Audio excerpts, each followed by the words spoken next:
My name is Mary Immaculate Msambai Oluwat Shefuni. I am the principal of Makini High School.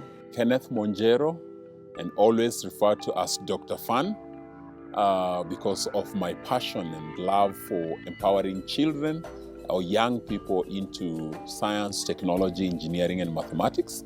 That is STEM. My name is Kodani Dawana. I'm a private pilot.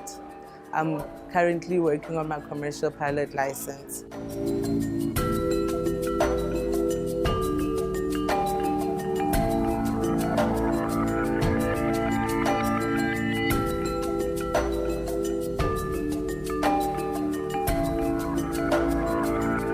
Makini as an institution, first of all, is centrally placed. Then when we look at the nature of the school, it's not a high-cost school, neither is it a low-cost school, so it is a middle economy school. Now, academically, we are the best core educational school in KCSE in Nairobi, and therefore best in Westlands also. And you see, in Westlands, we compete schools like Kenya High, we have Nairobi School, we have Strathmore, we have Kianda, State House, St. George's. So all the top cream schools in the nation are here. So we are competing favorably and also giving the global touch. We are offering the national curriculum, we are offering the international curriculum. So we try to blend using the best global practices. So we don't really dwell on what we locally gain from here, from TSC, from the educational sector. We go beyond the borders because we want the best.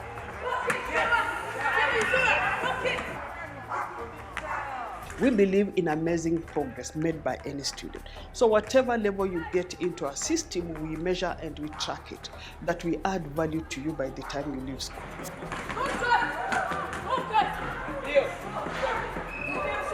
Fun and Education Global Network is an organization I founded 2 years ago. And the reason was during COVID time, the whole country, all the sectors were closed down.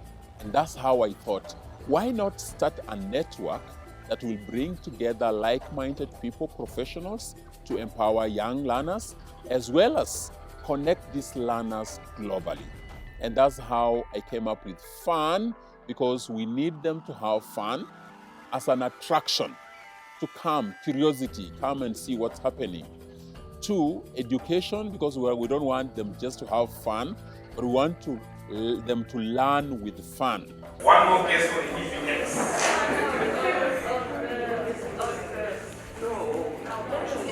Learn from each other, learn with each other, and learn from professionals. African Leaders in Aviation was birthed from 2 African girls who met and shared similar stories and struggles, trying to navigate their way through aviation. First, the studying, getting placement, aviation school, the flying, it was a real fight. For this first session, in this room, we're privileged enough to have pilots and engineers. In our partnerships, we try to bring in people who can enhance this aspect that is not measured by the Kenyan standard of academics. Okay, so we go out of our way, and how did we do that, or how do we do that? We established what we call the makerspace under the partnership with Metis. Metis is an organization that equips educational leaders with skills to enhance, to reimagine education. So being a partner in that, then creating the makerspace, we are trying to look at how do we develop the passion in a learner? Can they explore their entrepreneurial abilities? And so how do we facilitate that? We try to partner with people who can give them the skills, because in the school setting we don't have the time and we also don't have the capacity to do that. Yes, you can do it as well. But it takes everyone working together to get there. We bring players within and without. What do I mean? We work together in partnership with those who are doing various programs in Kenya We go with them to those schools and run clubs, run during events and all that. Despite that, we bring global partners. Kenya is a developing country. We have so many other developed countries that we need to learn from.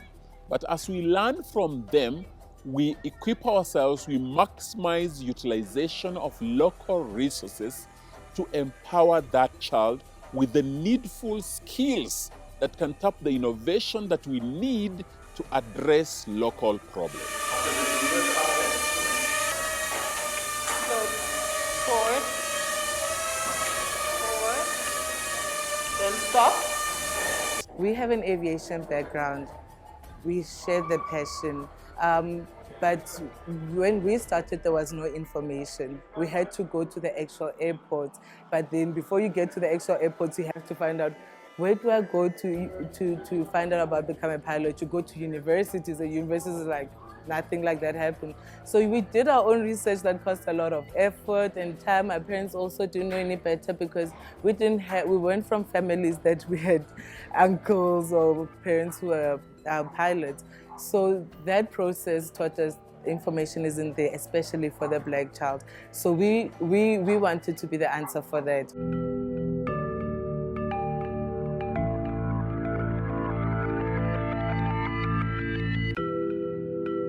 At this STEM camp here, we are looking at influencing and raising the passion in aviation and in STEM subjects.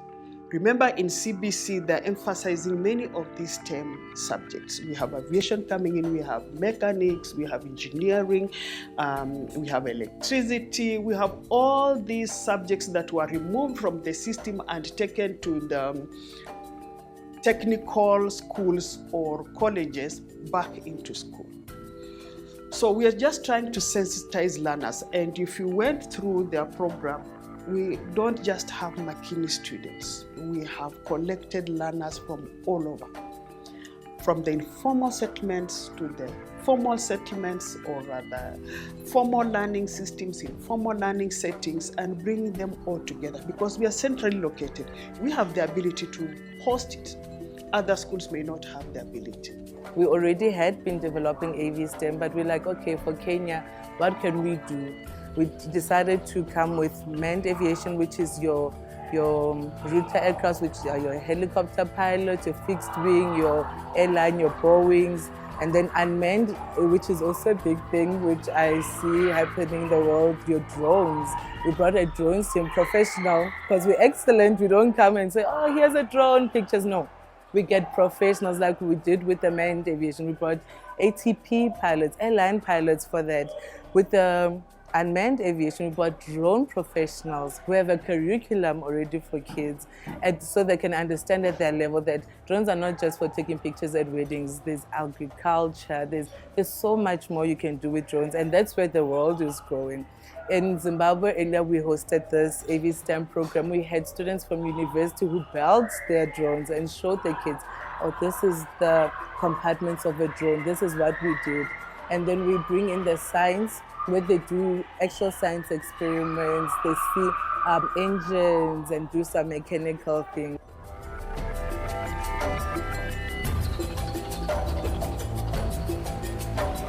And Fun and Education Global Network is looking at where there is a gap so that we can come in and bring resources and bring partners to really seal that gap. So girls in aviation, oh, my brother, talk about pilots in Kenya. How many are women, female? They're very few. How many students go to even aviation sector in terms of training? Very few ladies. So how can we change that notion? How can we change that by engaging and empowering learners all the way from primary school? Why primary school? Nurture a child the way they should be when they grow up. So at primary school, you can help them select and develop careers that are relevant or even know, so that before they choose on careers, they understand what aviation is all about. So in partnership, we approached Makini School. Being our lovely school, we love it so much because of how strategically it is placed in the current education system. It's really dynamic. And number two is they were willing to embrace and host the AVSTEM. Aviation is not just the pilots. There's a whole system around and a whole world in aviation. You have your dispatchers, your ATC, which is your air traffic controllers. You have your marshals on the ground directing the aircraft when it lands or when it's taking off. So, and that's where STEM comes in, because we wanted to solve the STEM problem in Africa. Because now the first world is growing rapidly because of STEM. They have resources, they have institutions where they're innovative. Look at your Eastern world, your Western world. So we're like, Africa, we're jealous for our youth. We want this for our youth. So we're like, let's incorporate STEM into our aviation program. We don't have the skills, we're pilots, so we'll work with people like your Fun and Education that do science experiments and they make it fun and expose us to kids. We get engineers, we get mechanics, we say, come show the kids where STEM is incorporated in aviation. For Kenya to increase uptake within careers that we have been complaining about, science, aviation, engineering, and we're saying everyone, even in the universities, they're going and taking, business, arts, and such kind of courses. The only way to change that norm is by engaging the industry and the education sector together. And that can only happen, especially with the CBC, it can only happen if we bring the industry and the schools, I'm talking about primary, high schools, coming together to work together. The industry needs to run sessions in schools, as well as schools need to reach to the industry, and more so the professionals. I'm so learned, but I don't have just to be with the learned fellows out there. I need to have time so that if you ask me, who is this child behind you, I can show you children I'm mentoring, and the ministry should also ease the restrictions to access schools, so that these other organizations can really work with schools. We need teachers' capacity development, teachers' workshops. We need doctors back to school. We need professors. We need pilots to go to school, not for learning, but for impacting on the community. You cannot grow in a silo. You can't impact a lot of people when it's just one of you. When you join hands with people, that's when your impact reaches even further. The other gap that exists is our teachers need to interact with other teachers globally. Our learners need to interact. If I ask you how many teachers in Kenya have passport documents, you'll find there are very few. You'll actually, even in the school where we are, very few. How many travel even a year? How many learners travel? How many learners have passports? I can ask that because this is on media. Parents can answer that question. How many of your children have passport documents? Because they think it's so hard to travel. We fly around with learners to go present in science festivals, in events, and there's funding for that. So it's just changing the notion about what needs to be done. Sitting on the ground, you can land. So you have to do that as quickly as possible. So that is the race. Okay. But for now, I'm going to start by giving you like a four-point maneuver. So when parents start asking how do they engage their children productively over the holiday, or they really do not know how to engage their children over the holiday, then such things help them manage their children productively. So they're going to stay 4 days here, engage productively. They have gained skills, they have gained the knowledge in their career placements. I'm sure right now if you talk to them, they'll tell you now, I want to be an air drone engineer, I want to be an air hostess, a flight attendant, whatever form of career they're wishing, they have been exposed to it. But again, you have engaged them. They have not engaged in other unnecessary associations that are not adding value. So we would encourage our parents Kenyan parent to go out of their way and just sacrifice for their children to get, because if we are to get this kind of knowledge out there, it will be more costly, double what they are paying or triple. And again, we don't even have that space to connect people from all over the world, because we have facilitators from USA, Central America, South Africa, other African countries, Zimbabwe, Rwanda, Zambia, Uganda, they are all here. So if you can amass that kind of workforce or facilitators for one center to impact on over 200 students, what happens when those students go back to their schools next week? What will they be sharing? So I think we should encourage such partnerships. Even if a school can't manage because of the complexities, then if we join hands like schools or organizations, even the partnership with the ministry, we can expose more children to more meaningful information and engage them productively over the holiday. And I think that is the direction the ministry should undertake, to facilitate, to enhance, to encourage, to support. Over and above aviation and STEM, in our name it's aviation leaders, African aviation leaders. So that leadership is very important for us, because my partner and I, Nyasha Manyeka, we're not from money background, we're not very privileged, but we had a very supportive family, I must say. But we had to fight to get funding, we had to fight to get in. But then we didn't sit around and wait for answers to fall on our lap, we didn't wait for government to come save us. So something that's very important for the African youth to learn is that they have to be leaders of their own life and be responsible in that. And only then you can become leaders in a bigger scope.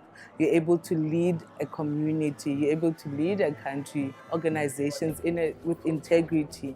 Because one common thing we have in Africa is the leadership battles and styles, and so we want to influence our youth to become strong leaders with integrity, who take responsibility of their world. Like Nyasha and I, we're like, okay, we saw difficulty and hardship and struggle in aviation.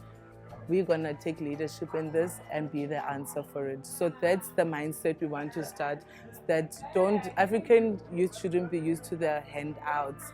Oh, here it is. Oh, government might say, you take charge of your life. So the leadership, that's why we also partner with organizations that specialize in that. They teach the children about their self-esteem, sexual health, because HIV is still a big problem, hygiene, how do you present yourself to the world. Fun and Education Global Network, we don't have expertise on aviation.